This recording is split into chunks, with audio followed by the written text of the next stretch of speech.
Hello, everybody. Welcome to Russ Reals Live on this Thursday. I am so excited you're all with us today. It's going to be an amazing topic with an amazing panel. You know, you've got a story and a book in you. You do not want to miss the information from this amazing group. So share this out, tag your friends.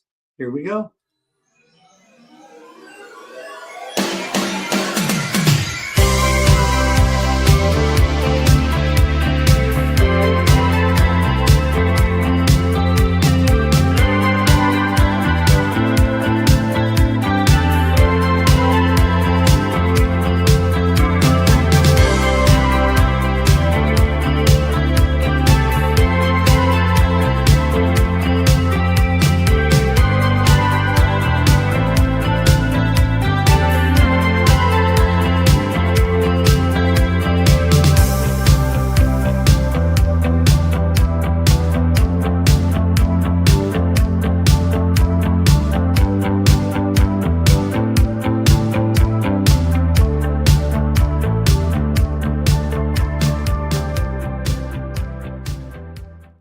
Hey, everybody. Welcome to Russ Reals Live on this Thursday afternoon.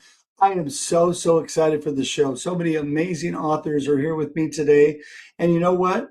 I really believe this because I heard once from a very wise man, Mr. D. Scott Smith, who will be with me shortly, that everybody's got a story in them and that everybody's got a book buried deep inside. You just have to let it out.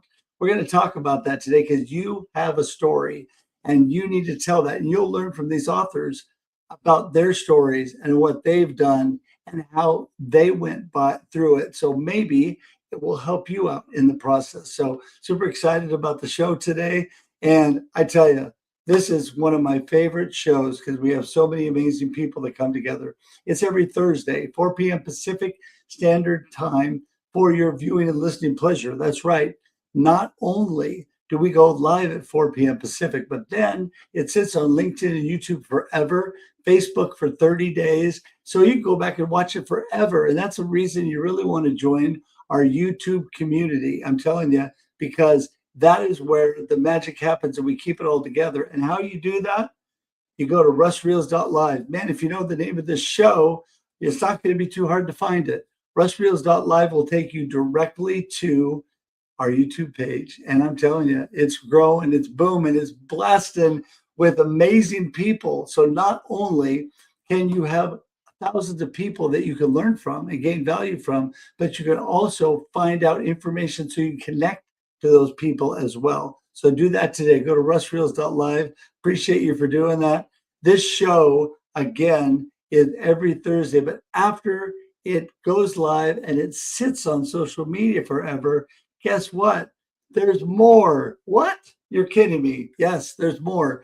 Then it goes to audio podcasts, and you can listen on Apple Podcasts, Spotify, Amazon, iHeartRadio, Pandora. I mean, we'll go on and on and on. It pretty much any major application for audio podcast, you will find this. So please like, share, and engage wherever you listen or watch, because it means a lot, not only to us, but to the other people in the show, because then you can ask questions, you can engage them, but also you can engage the people in the comments. It's a great place to connect and build community. So right now, I'm telling you, do me a huge favor. We get started here. First thing we need to do is remind everybody that we're on today. So if you would please share this out, you can hit the share button, let people know, or you can just tag your friends, put the @ sign in their name or their handle, and you'll know that we're on today. And it'll remind them, because we all get busy and we all need reminders what's going on. So thank you for doing that. I want to do that. And I'm going to get my co-host of 2 of my shows, and Mr. D. Scott Smith, next. He is an amazing friend and the one that encouraged me to write my first book. Hey, Scott. Hey, it's great to be here tonight. And I love the comments already coming in. Deborah and Catherine, and the D in D. Scott apparently stands for divine. Thank you to Deborah and Catherine for that. I'll take it. I'll take it. I always do that, Scott. Well, you know what? I thought it was debonair, but I'll take divine.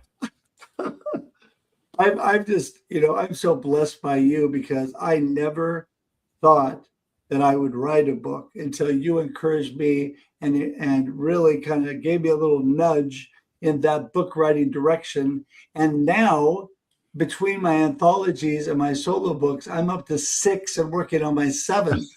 And so, just such a blessing for you. But give the folks a greeting tonight. Well, that's I just encourage people, go ahead and start writing that book. And I'm going to give people the tip right now, early on. Open up another tab, go to kdp.amazon.com, kindledirectpublishing.com. There's some great folks that are coming in here tonight to share about writing books. And I will say, John Mann, we just had him on the show. He's going to give you some excellent advice. I'm going to give you some adequate advice. kdp.amazon.com, Kindle Direct Publishing. Open up an account, write your book. You can use the Kindle formatter. You can use the Amazon cover creator, and you can hit publish. And by Sunday night, you will be a published author. That's all I have to say. It's been great being on your show. We'll see you next week. Well, thank you. That was a quick performance and appreciate that, Scott. I am telling you, it's easier than you think, people. And so anyway, Scott, thanks so much for joining me tonight and really helping me kind of kick this off. Just want to remind you all that Scott and I are on several times a week, both together and independently. Go to russhedge.com or dscottsmith.com for more information on all of that. Also, for the two of us, you can go to local.theexperience.video. Going to throw that out there. Lots of information about both of us, including books we've written. But at russhedge.com and dscottsmith.com, you will find out a ton of information. We'll talk more about that as the night goes on. But I really want to get, Scott, our other guests in the room. So let's keep let's rolling. Get the experts in. There you go. We'll go with that. So we're going to bring Janet in next. She's already and smiling. Hey, Janet. Hi, how are you? I'm doing so good, so good. So Janet, I've been blessed to have several conversations with Janet now. Had her on my other live stream. You've been on once or twice? Twice. She was so good. There was like an uproar for a callback, so we had to get her on again. So a repeat offender. I like it. That's it. A repeat offender. So Janet, I know the amazing things you're doing. Give everybody a little intro. Who are you? What are you up to? Okay, well, I'm Janet McConnell. I'm an author and I'm a public speaker.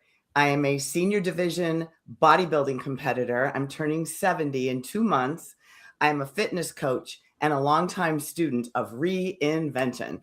So my professional life had a really wide variety to it. I was a middle school teacher, director of operations for an educational software company, marketing for private robotics university, and owning my own fitness business. And I came to publishing writing later in life. So if you were listening, you think, oh, I'm past my prime. Believe me, you have a lot to say. In fact, the longer time goes by, the more you have to say. Don't wait too long. So I had a health crisis in midlife, and it made me rethink everything, not only how I lived in my body, but how I understood aging, identity, and possibility.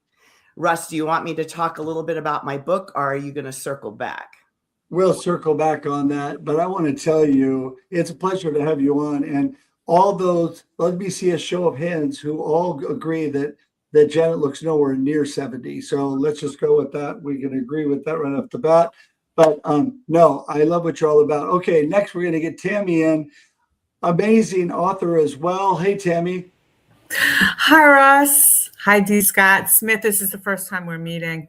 Yeah, nice to meet you, Tammy. Thanks for joining. I just got blown away, Janet. I'm 63. Yay! You look younger than me. I'm blown away, Janet. So we just connected also. We have to follow up with each other. But I am so blessed to be back with Russ. Russ, you inspire me in a lot of ways. Okay. We have so much in common, going through cancer and everything and our journeys. But for me, everybody's like, I'm an author, I'm in this, I'm in that. So yeah, I'm an author. That's why I'm back here. But um, I'm a messenger. I'm God put me here for a reason to do my messaging, and I'm all about getting back to being a human and how we do that today and how we message that to our loved ones. I was always more in the brand, messaging side because that's what my business was. But you know what? Like Janet was saying, it's never too late because most of the things that I started doing happened later in life. But I started transitioning into messaging, the personal messaging, like how we conduct ourselves to our family, how we share with them, how we connect with them, because that ripples out to everybody else. See, business leaders, everything you want to do. So yeah, that was a big find. That mission came from God, but also it just came from living and going through life and life's Yeah, gifts. So that's that that's is that's my thing. That's what I do. that is so good. And I read your book about texting your children, and I just love that. So anyway, we're going to keep moving and get everybody in the room here. But I mean, just amazing stories here, everybody, and so such a diverse group of people. We're going to get in an author that Scott and I just recently had on our show, Mr. John David Mann, the co-author of The Go-Giver and the author of the book that I'm reading right now, which is amazing. And for some reason, John, I'm forgetting the name. It's Steel what? Fear. There you Fear. go. Trepidation, nervousness. No, yeah, still fear. That is what I'm reading, and I am just already just completely captivated. I love it. So give everybody, besides being a New York Times bestselling author, give everybody a little rundown. Who is John? Okay. Thank you, Russ. Nice to see you, Disco. So that's my name for you. Divine is good, but Disco is awesome.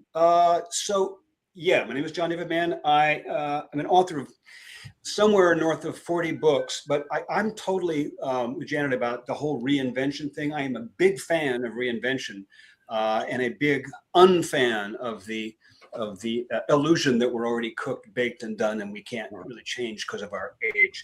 I'm over 70, so I'm the senior so far, and I didn't write any of those books, those 40 plus books, until I was in my second half century. Right, I started doing this in my 50s. So yeah, it's not too late. It's definitely never too late as long as you're breathing on the north side of the soil.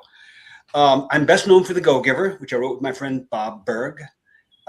People have asked, how do you guys work together? How do you write together? The way my co-authorships work is I partner up with somebody who will market the book and I write the book. Bob approached me and said, I want to make a deal. I got this idea for a book. I don't know how to write it though. You write it, I'll promote it. And we never signed a contract. We have no agreement on paper, but over 1 million copies of the book later, we still have that handshake over the phone. And I've written parables like The Go-Giver. I've written memoirs. I've written business books. I've written, as Russ is pointing out, thrillers. Steel Fear is the first of a trilogy of thrillers, which has been a gas to write.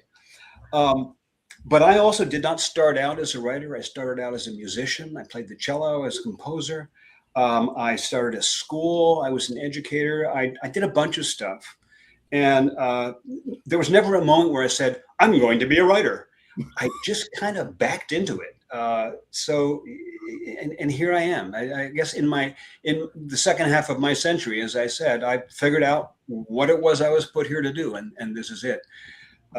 But I'll add this. It's in the last couple of years, I've done something new for me, which is I started a coaching program. So what I do now is I help aspiring authors to write their books, not just write them, but to write them and make them fulfill their maximum potential, write them to be as excellent and as successful as they can be. And I'm loving it. I've got people in my class writing parables and memoirs and novels and business books, and it's all the same adventure. It's all the same mountain to climb. So delighted to be here with this auspicious company. Well, it is so great to have you. And so I am on the bandwagon of You're Never Too Old. In fact, Scott and I just got back from Podfest, and while we were there, the question was raised, are you too old to podcast and live stream if you're over 50? And I'm thinking, man, the number of things that I have done over 50 are just like crazy. I got my ministry credentials. I started live streaming and podcasting. I became an international best-selling author several times over. I started so many things. I overcame cancer. There's so many things I've done since I've turned 50 that I feel like I must have been sleeping in the first half of my life because I'm just ready to go. So, but this next man, Fred, I'm telling you, puts me to shame. Not only I thought I was one of the most positive guys around, Fred puts me to shame and more life experience than me. Welcome, Fred. How's it going, buddy?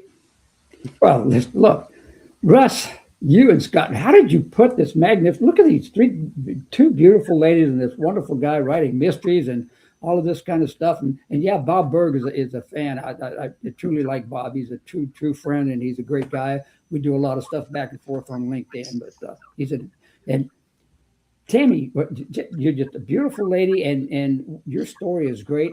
Janet, your resume is just imperative. It's just impressive. You guys are just so neat. You're just neat to be around. Except, John, you're not the oldest. I'm sorry. I'll be 81 in March. So, Yay. Colonel Sanders started doing chicken when he was 65, and I've been doing a bunch since I was 70. So, 60. I've been all kinds of stuff. I was a mechanic. I was an electrician for a long, long time. Worked for Texas Instruments and Raytheon. Became a Six Sigma expert. Did a whole bunch of stuff as a supervisor. Taught some safety, and I do a bunch of seminars all about everything I do is about attitude. And I was fortunate enough to know Zig Ziglar and his son, Tom. Tom has been a blessing to me. He's endorsed a couple of my books, and he dubbed me the attitude guru. So now I got a hard problem living up to it, Russ, and you guys. So it's just, you all are amazing. I also am a musician. John, I play the guitar, a little bit of keyboards. We went all over the place just doing some stuff. Ended up in Chicago for 2 years, and I'm still doing. In fact, tomorrow evening, I do a lot of singing concerts at assisted living homes and memory care places. And these communities are great. They're a captured audience. They can't go nowhere, right? But they're really beautiful. They're beautiful people. And I've talked to people that are 104 years old.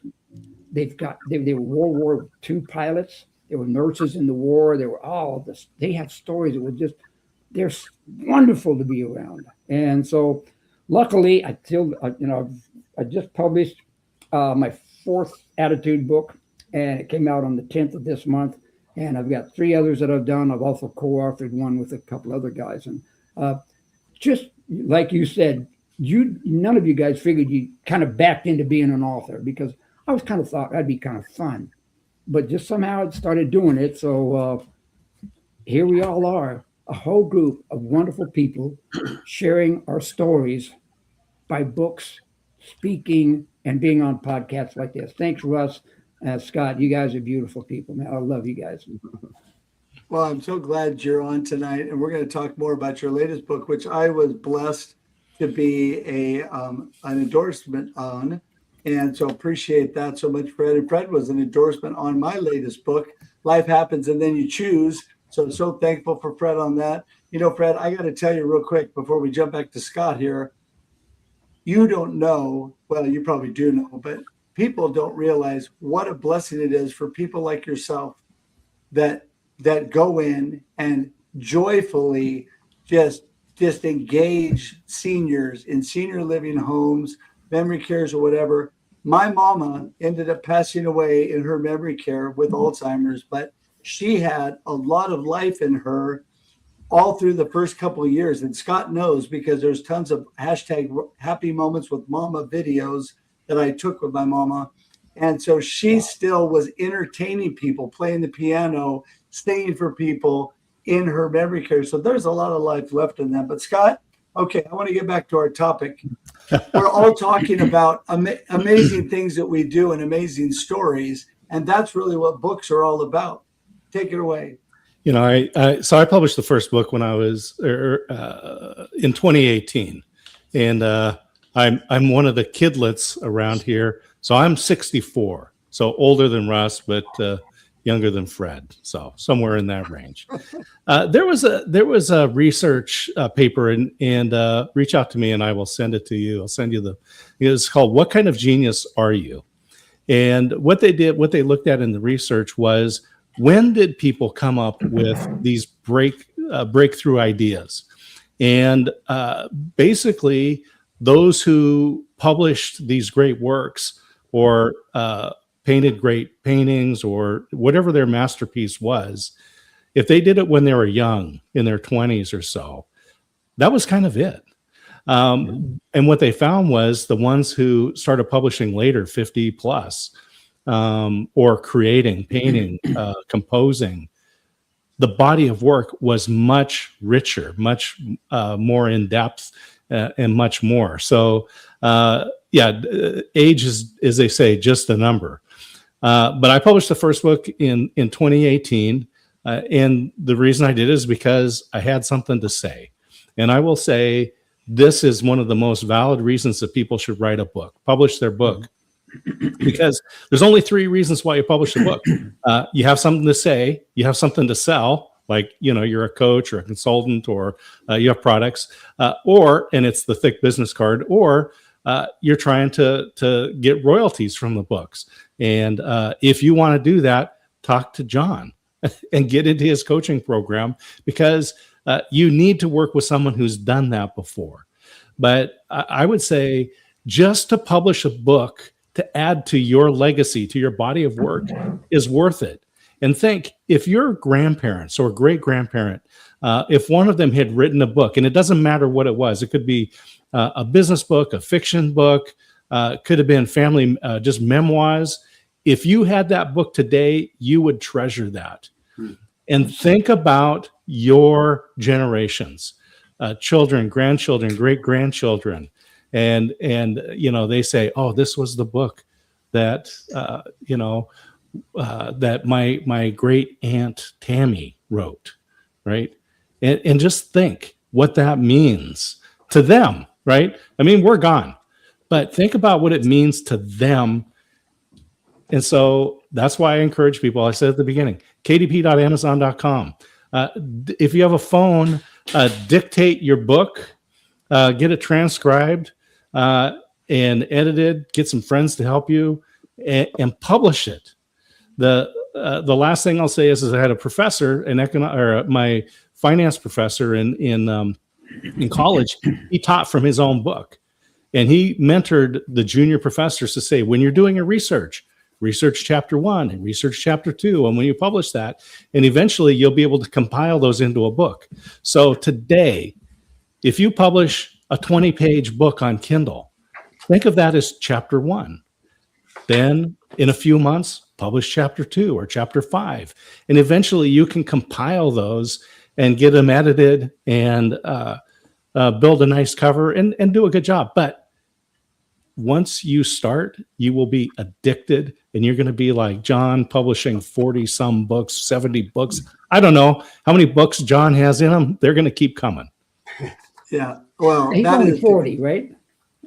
Yeah, there you go. Well, and the thing is, it's true. I saw Fred shaking his head. It is true, because once you get started, it is kind of exciting and an addiction. It makes you want to write more. And Tammy, we talk about everybody has a story, and yours is deeply ingrained in your whole comeback, recovery, new life, regeneration, whatever you want to call it. It was amazing. And that's important. It encourages other people, right, Jenna? Absolutely.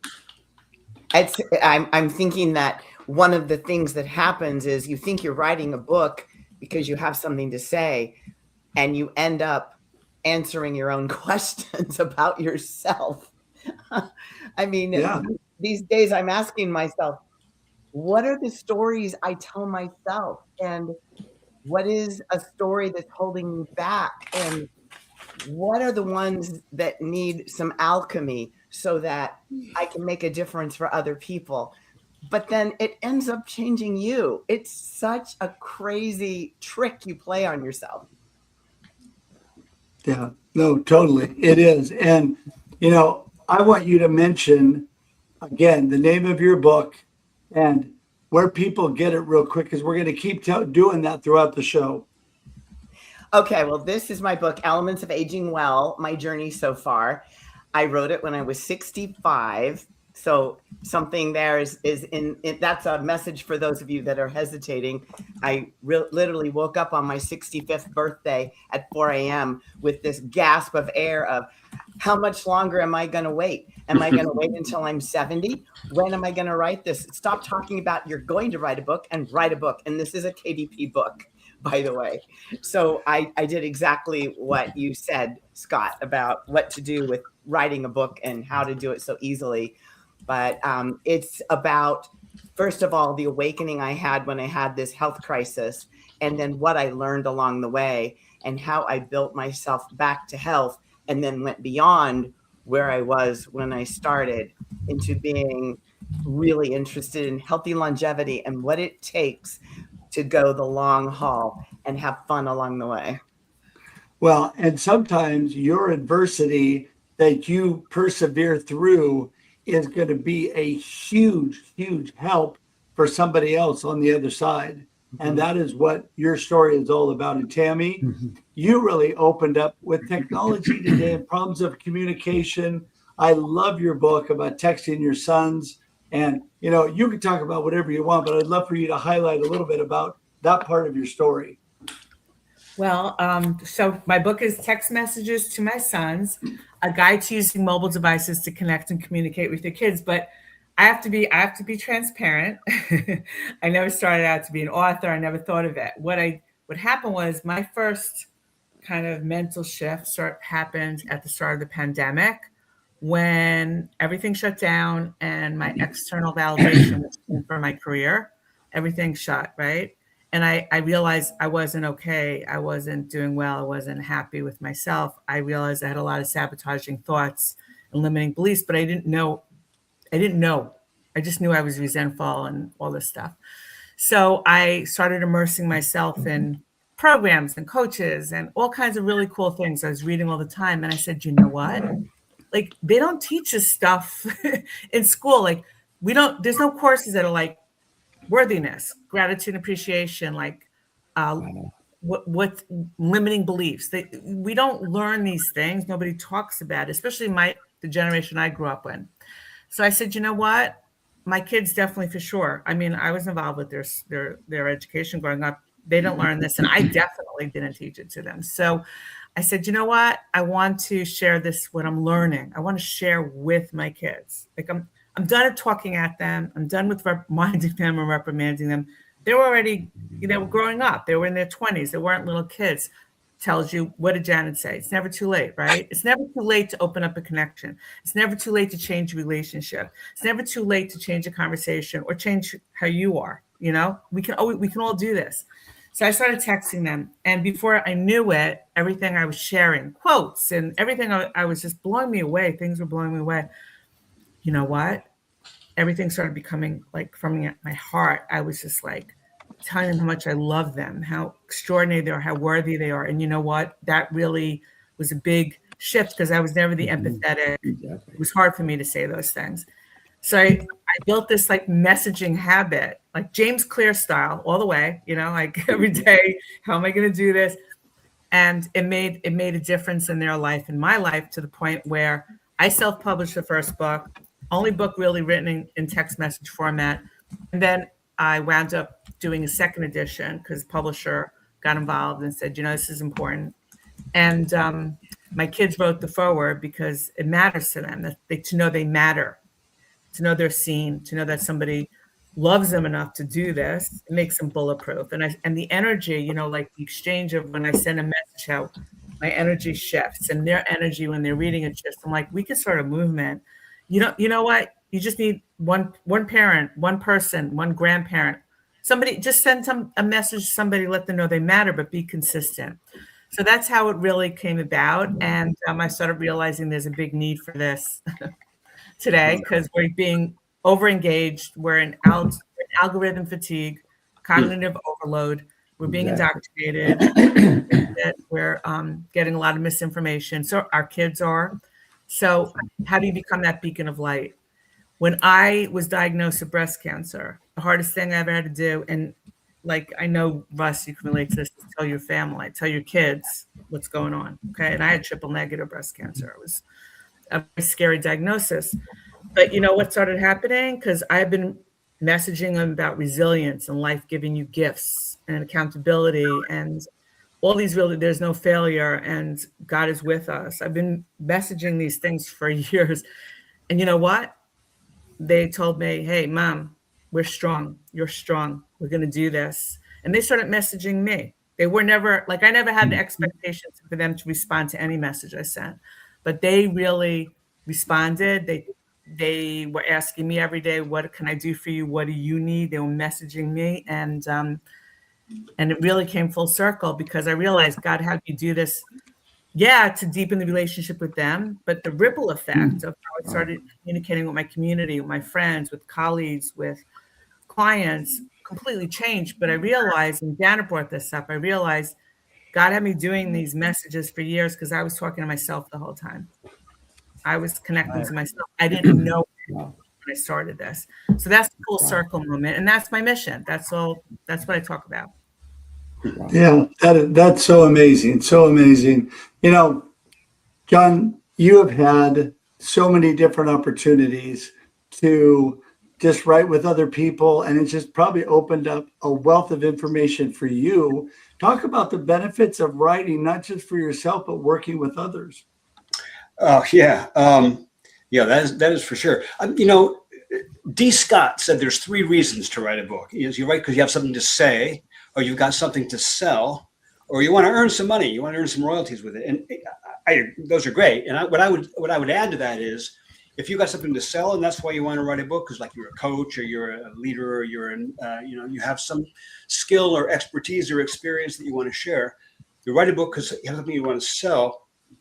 You also have something to say. You need to have something to say, and you do. If you want to write a book to earn royalties, you also need to have something to say. There's really only one reason to write a book, is you have something to say. And often, we don't know exactly what that is when we start. You don't have to know exactly what it is, because you'll learn things on the path. I have a friend who's a novelist in the UK, and she showed her agent a manuscript for her finished draft of her, I think, second book or third book. And the agent read it and said, hey, it's very good. It's very good. It's just a rough draft. And she told her how far it still had to go. And she went home, and got in. Her husband found her crying in the shower. And she said to him, I've done my best. I don't know what she wants from me. I can't do anymore. I've done my best. And a few minutes later, she came down from the shower and dried off and calmed down and said, all right, I know what I have to do. I got to do better than my best. And that's really what you need to do. If you want to write a book, it's easy to slap stuff between 2 covers and publish it on KDP. But if you want to make a book that isn't just catharsis for yourself, but it's going to make an impact in the world, it's going to change the world in its own way, then the world needs you to just not write your book, but to make it excellent. I think there are actually many reasons to write a book, but in the final analysis, the benefit you get from it, you get a book you can sell, you get a book you can show, you get a book that can teach, you get a book that can earn, perhaps. But the real, the blessing, the real benefit that you get from the book is who you become in the process. And if you commit to the process of making the book the best it can possibly be, not just done and typo free, but done and gorgeous, done and like it makes you cry when you open it. It makes you laugh when you open to the first page. It's so good that it kind of vibrates on the bookshelf and it shines when people approach it. We can all do that. You become a different person in the process of doing this. You discover stuff in yourself. You discover resources that you reach down inside and find that you didn't know you had. This is why the world needs you to write your book, but only you can write it. I can't write your book. Bob Berg can't write your book. Mitch Albom can't write your book. Stephen King can't write your book. Claude also can't write your book, despite many people who think that it can. Only you can write it, because only you have lived the life that you've lived and had the experiences that you've had.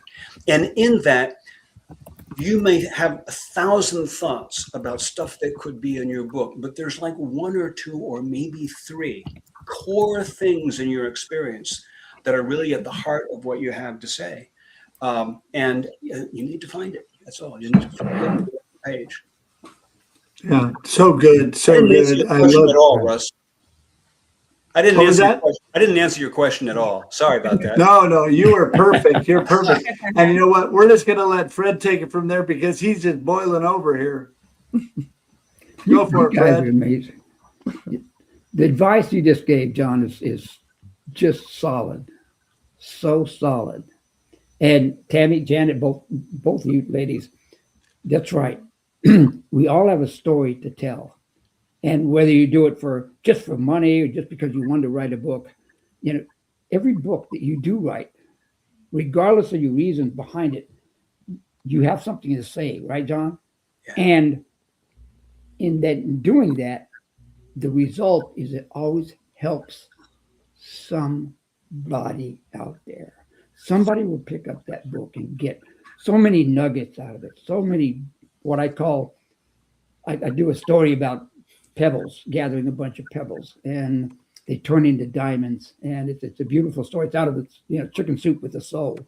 But always a nugget in every book that everybody writes.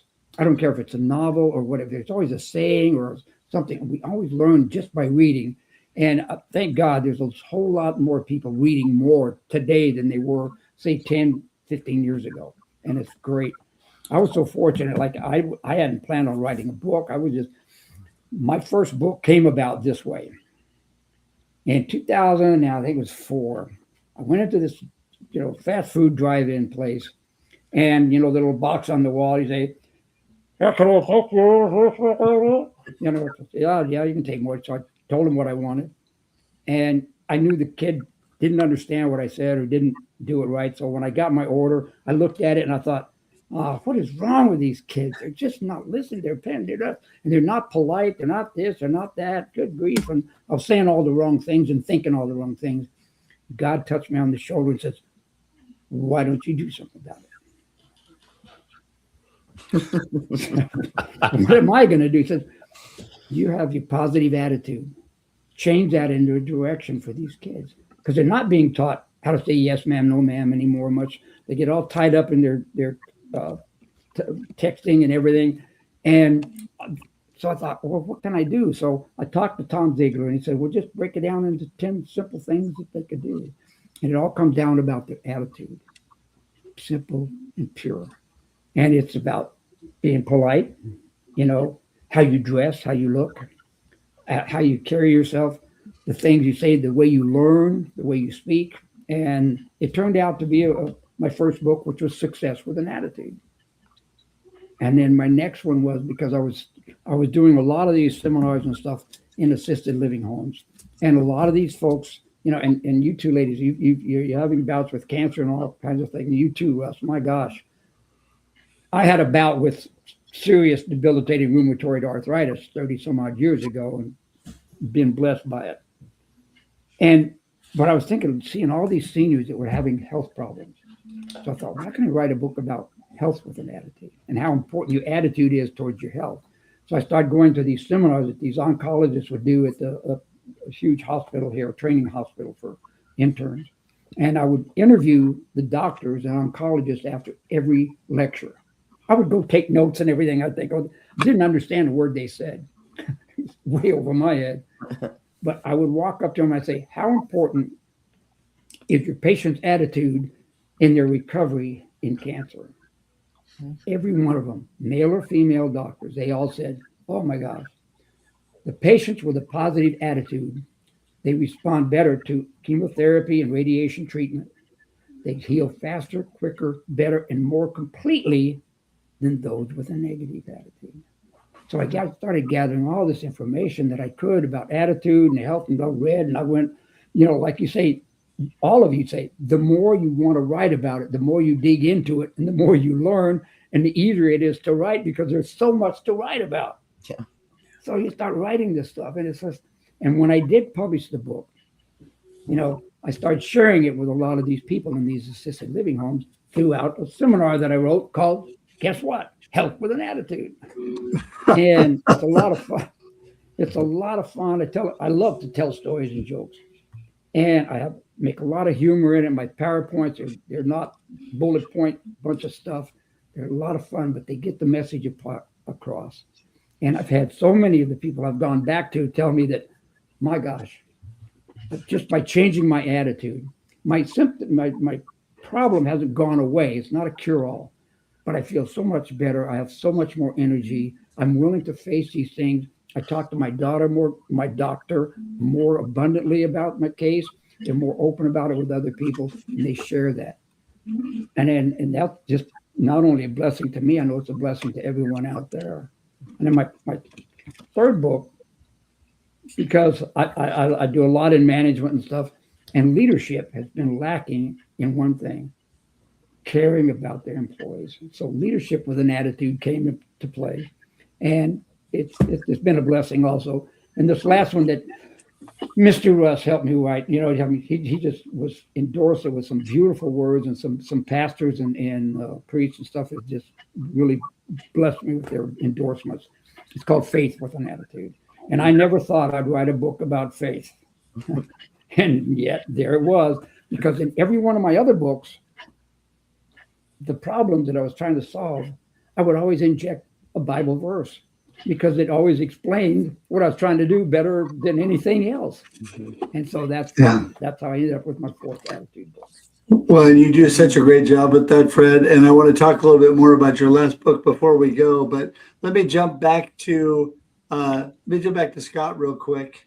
And, you know, Scott, I think that, again, you are a genius at encouraging people. I know this firsthand, but I want you to encourage everyone that they do have a story in them. I want you to encourage everybody, because we're taking our last round here with everybody, that they do have a story within them that matters to people. Don't let limiting beliefs and imposter syndrome and all those kind of things shut you down.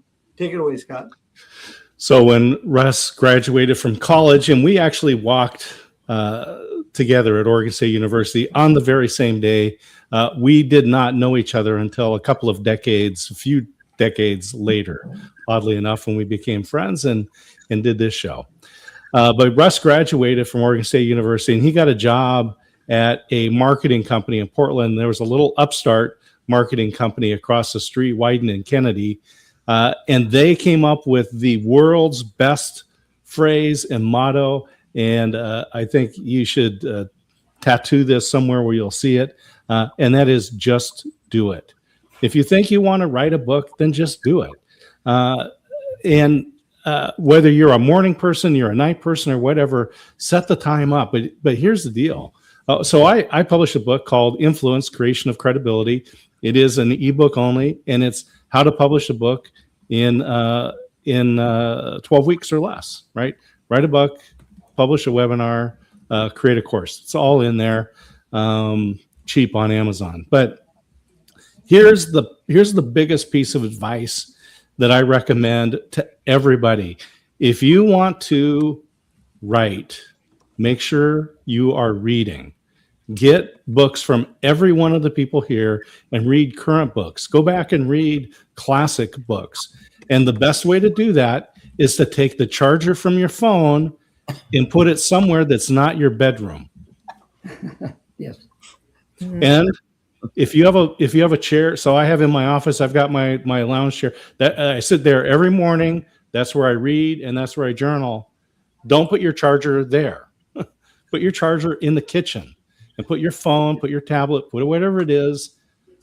But do not spend your time doom scrolling when you could be reading a book, and get a physical paper book. Yes. Mm-hmm. Well, Scott, so awesome as always, and I appreciate you more than you know. So next up, we're going to bounce back to Janet. And Janet, encourage people, let people know what it's meant to you again, and how much they can affect other people and impact other people for positive. Well, I had this book in me for so long, and I sat on it and I sat on it, and it finally just boiled out of me. And so I would encourage you to not maybe wait till that point. But one of the ways that really helps to kind of let it come out slowly so that it doesn't build up so much pressure is to write every single day, 10, 15, 20 minutes. Set aside a time. I stopped doom scrolling the news in the morning and started writing instead in a little journal. And I got a little day book, that had inspirational ideas. For example, Stephen Pressfield's daily obstacle book, where he writes about the war of art, only it's a daily book that helps you get unstuck, and it helps you face your demons. It helps you face down your excuses. And that was one that I read. And I feel like that has been such a gift because it makes you stop worrying about the world, dive in and have a conversation with yourself and talk to your muse. Literally talk to this inspirational spirit that is kind of hovering around you, and allow the inner thoughts just flow out on the page without really consciously getting in the way. It's like a stream of consciousness kind of writing. And it is amazing what ideas come up in that. And what I didn't even know was buried in my mind, it comes out because there's no fences for a little while, especially if you do it first thing in the morning when you first wake up and you don't let the day assault you yet. So that's my advice for writers. Write every day, just a postage stamp size. That is so great. That is so great and so true. Absolutely. Staying active. And Tammy, how can you encourage people through all that you learned communicating with your kids in this new crazy culture of communication and through all of your challenges? But what a blessing it's been to other people. I know it's been a blessing to me. Like I said, I never set out to write a book. I'm the first, I'm being honest. Okay. But I would tell people what I was doing with my kids, and they were like, wow, that's amazing. You should put that in a book. And I was like, well, how do I do that? I don't know how to do that. I want to be writing a book. And then I started Googling things because I didn't know what to do, and asking people questions. There are a lot of good organizations like Authors Guild and that you can join, actually, that writer beware. There's a lot of things I'm not saying, you have to Google everywhere, but the publishing industry, has a lot of information. So I started reaching out to people who are more in the know and who've done this before, written books, and how do I go about this? And I was pretty diligent, and I knew intrinsically for myself that I needed a good editor. Like, I didn't want to, even though they were all text messages, I didn't want to put out something that was poor. You have to think about that. Like, you want to make sure you have a good formatting person. Like, there's design, there's elements that go in. You're putting yourself out there, which is great. You're sharing something, but you don't want people to look at it and say, this is a joke. And I had to learn all these things. And then, you know what? The first edition, I learned so much in the industry, and I asked a lot of questions, and I said, I could do better. That's what I learned. I could do this better. I understand more. But it was always from a place of service. I never said, like, I'm going to sell this. I'm doing this for the money, because I didn't go into it. And there's nothing wrong with doing it for the money. I did it because I saw how people were reacting, how much it mattered to them to learn a way to reach out to somebody, because everybody's on a phone. Listen, whether we like it or not, we live in a digital age. I love to unplug. But I grew up in a generation that we talked to each other. We had conversations. And people aren't doing that anymore. And it doesn't matter what age you are. Everybody's like addicted to their phone. I mean, it's in our hands, right? It's in your hand. It's in your pocket. It's in your back pocket. It's in your bag. Like, that's how it is. So I said, I have to reach my kids where they are. people have to reach people where they are. And that was the premise for text message to my sons. And I just show people that, and I get the most beautiful comments from people, from my audience. And they're just like, wow, this opened up a whole new world for me. From the people who are going through not pleasant divorces where they're like, I can't see my kid, but I let them know every day how much they matter. And people message me. I wish somebody told me they love me. I wish I got a message, and it's not a one and done. Like, people are yearning for human connection, and that's what the whole premise of this is. So it's different in the fact that there's not chapter thought out character development. I just went at it with text messages and the whys. Like, I have why we do this, why message about gratitude and appreciation, why about leadership, a message about leadership, why share this type of information, mindfulness, accountability, resilience, why do it? Because people need to hear this stuff. They need to know that they're okay. It's okay to fail. It's okay. Nobody tells us this, like I said, growing up. It makes you feel bad about it. And if you do, so I wanted to be the different point. And you know what? At the end of the day, you don't need $1 million. You just need a phone to let somebody know they matter.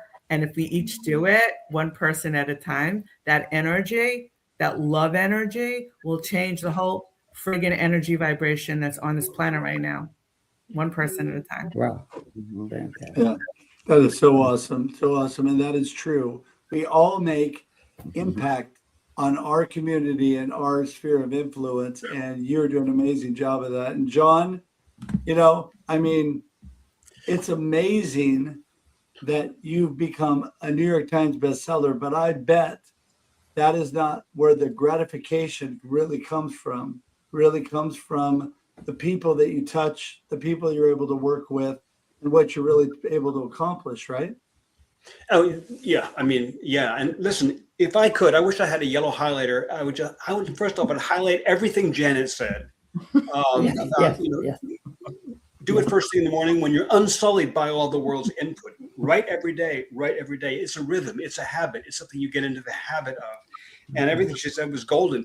If I could then pick up a green highlighter and highlight everything Tammy said, what I love about what Tammy said is she was so committed to improving herself, right? To take it to the next level and the next level. Not afraid to hire a professional editor, not afraid to hire a professional interior designer of the interior of the book. The cover of the book needs professionally designed. I so admire you, Tammy, for doing your book the honor of making it as good as it could possibly be, and even learning from the first edition to the second edition. That's so great. And also, that's what it takes. That's exactly what it takes for you to touch the world in the way that you could. And she's so right. People crave connection. We often say that's more true today than it ever was. Maybe. I think it always was.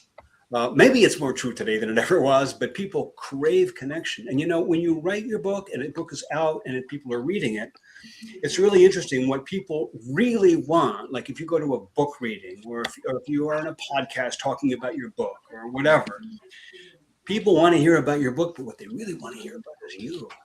Because what really happens is they connect with you. For a lot of people, the idea of talking to an author is like, oh my God, you're an author. You must be like from another planet. You're a super being. You become a rock star just by virtue of publishing a book, even though you and I both know that you're just you and me. But there's something magical about you being in a book, and people connect with you. It's not just your book. That's why I counsel my clients when you're making your author website, don't make the website about the book. Make the website about you and your book, because people really want to know who you are. Listen, I don't want to waste time. So let me give you one pragmatic thing about writing your book, writing anything. Here's the number one thing that stops people from getting it done, from getting to the finish line of getting a finished book. They sit to have an idea. They have this ambition. They have a big plan, a big dream, and they get out paper and they get out a pen, or they get their open Microsoft Word doc on the screen and they get their keyboard and they do a paragraph or two or three, and then they stop and they look at it and go, God, this sucks. And they erase it and they start over. And they fill a page. And then they print it, and then they sit down and they start scribbling on it, saying, oh, God, I could say this better. when you put it in the page, my experience is it never lives up to your dream. It never lives up to your expectation. It's always like, oh, I could do better. I could do better than that. And so they edit and they go back to ground one. And they do another page and they go back to ground one. And they do another page and they go back to ground one. And after like 4, 5, 6 of these tries and crumpled up balls of paper on their floor, they quit. And they go to their graves, their book unsaid, their book unpublished. And it's a tragedy. Don't let that happen to you. And here's how you avoid it. It's something I call write drunk and edit sober. They're two different activities. They use different parts of your brain and your sensibility. Write, it's kind of like dance as if no one is watching. Write as if you can do no wrong. Write as if you know you're a genius. Write as if every word is golden, even though it's not, because first drafts always suck. It's true. Write as if it's amazing and you have complete confidence. You're like 17 years old and you know better than anybody else. Write like that and then don't read it. Put it aside. Maybe tomorrow or maybe a few days from now or maybe next week. Enough time for there to be an emotional space between the writing and the reading of it. When you go back and read it, now you're sober. And now you go, oh, yeah, these 3 paragraphs, there's like one sentence that's worth keeping. And that's cool, because then you can dispassionately revise and edit and you can improve. If you try to edit while you're right, it's like trying to shift gears on a manual transmission while you're going down the highway at 65. You know, you're going to mess up your gears.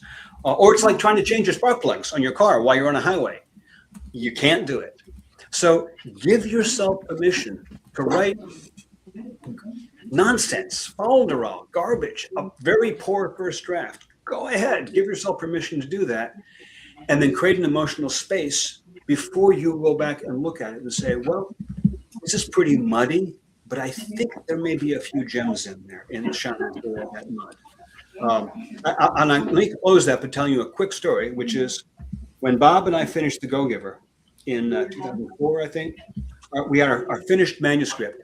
We got an agent. I found an agent through a series of coincidences, you know, those things that happen when your intention is in the right place. And the agent submitted it to publishers in New York, 22 publishers. And one after the other, they said, you know, we kind of like this, but it's not for us. We published something like this recently. We don't really see how the story has a good ending. We don't really feel like this reason, that reason, blah, blah, blah. They all said the same thing. No. And they rejected it 22 times. And Bob and I went back and licked our wounds. And I spent a year rewriting the book. And I want to say, thank God they all said no, because the book wasn't ready. It was like a cake pan full of beautiful sloppy dough that hasn't yet baked. It wasn't ready for popular consumption. And I took it and covered every page with red, you know, edited and edited and edited. And then, you know, publisher number 23 said yes. And I sold 1 million copies. You want to know what? That first submission that we made, the original draft, it wouldn't have sold 100 copies. You would have never heard of me. Bob and I would have gone our separate ways. There'd be no Go-Giver, and I wouldn't be on this podcast if one of those first few publishers had said, yes, we'll take it, we'll publish it. But that's what every book is. When it's first born, it's like not ready. And you have to give yourself permission to write something that isn't ready yet, and then have the kind of commitment that Tammy had to make it what it could be. That is such great advice, John. Thank you so much. And it's true. Wow, you know what? Great. It's great to have wisdom of people like Mr. Fred. Okay, so Fred, in our last couple of minutes, give us your wisdom to encourage people, remind them how to get your current book, and go for it. Well, the current books are all on Amazon, and they're all 4 of them are there, and they're at a good price. So just kind of take a look at them and see if you can share them. I'm lucky enough that there's this one lady at one of the assisted living homes, and she buys a whole bunch of them. And for new people that are coming in to live there, she gives them out to them. And I try to get a bunch of them and sign, personally sign them for her and stuff. It really helps them out there. And another thing, two quick things. One is tomorrow I'm still blessed to be able to sing and do my songs and stuff. I'm going to be doing my little Vegas act, which has got a bunch of songs by Frank Sinatra, Neil Diamond, Elvis, Buddy Holly, Dean Martin, things like that. But the special gift that I get back is when I do it to memory care patients. And John, you know this for sure. Music is such a connector. Yeah. And you watch these people that are deep in dementia, and they come in and they just sit there, and then all of a sudden you start singing a song that all of a sudden there's a brightness in their eyes, and they start mouthing the words, and you see this. Some of them start singing it, and there's this connection there to some memory in their life and stuff, and it warms your heart so much. It's hard to sing when you're crying, but it's such a joy to do that. So music is always wonderful. It's such an attitude builder, and it's a wonderful thing. The other thing I put in the chat there, my email. You guys send me your emails. Russ and Scott both attend this every Monday morning. The Ziegler Company still has this thing that Zig started a long time, 30 years ago, having a devotion every Monday morning on Zoom. And if you send me that, I'll send you the link, and later on I'll get you in Lori's thing. They welcome everybody to attend. You want to meet a bunch of folks out there that are just uncanny, just beautiful.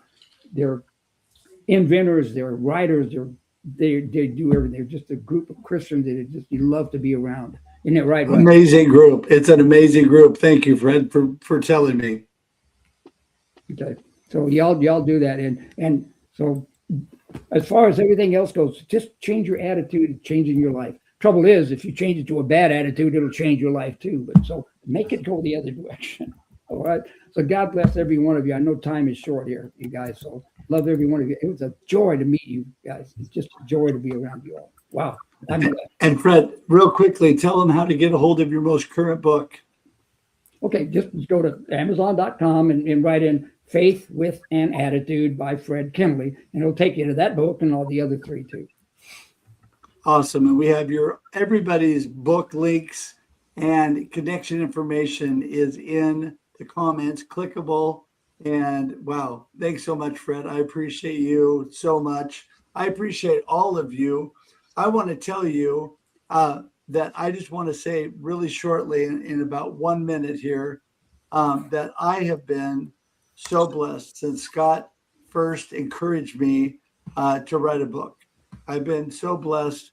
And my latest book, Life Happens and Then You Choose, is all about perspective. If you want encouragement and you want to learn how to live a good life with a good perspective in spite of challenges, which we all have, I really would encourage you to get that. Then you can take advantage of all of the fun AI things that we have available, like this, like my amazing teammate put together. I love it. Me doing a book launch and a book signing at Willamette Valley Christian Supply. It was an amazing time. But what I really wanted to show people the most is I indirectly quoted my treatment oncologist. I have 3 oncology teams through my cancer journey. And this is Dr. Cohn, who is my treatment oncologist, an amazing lady, bought my book, sent me a picture of her in the book. And that was such a blessing to me. But you know what? She told me how much value and what a blessing the book was to her. And that meant so much to me. And I think that that's what we all come down to at the end of the day. Get our story out there and be able to bless other people, be able to make a difference and impact other people's lives. And it's just so exciting to have that opportunity. I'm going to thank all of you. And we're actually going to say goodbye with all of you on the screen. I appreciate you all being here. Just remember, everybody, we're here every Monday and Thursday. Or no, every Thursday. Sorry, wrong show. Okay. Every Thursday, 4 p.m. Pacific Standard Time for your viewing and listening pleasure. This does convert to audio podcast. We're going to have our third co-host say hello before we go. Kermie wants to bring a little joy before we get out of here. So until next time, bless you all. See ya. Thanks for being here.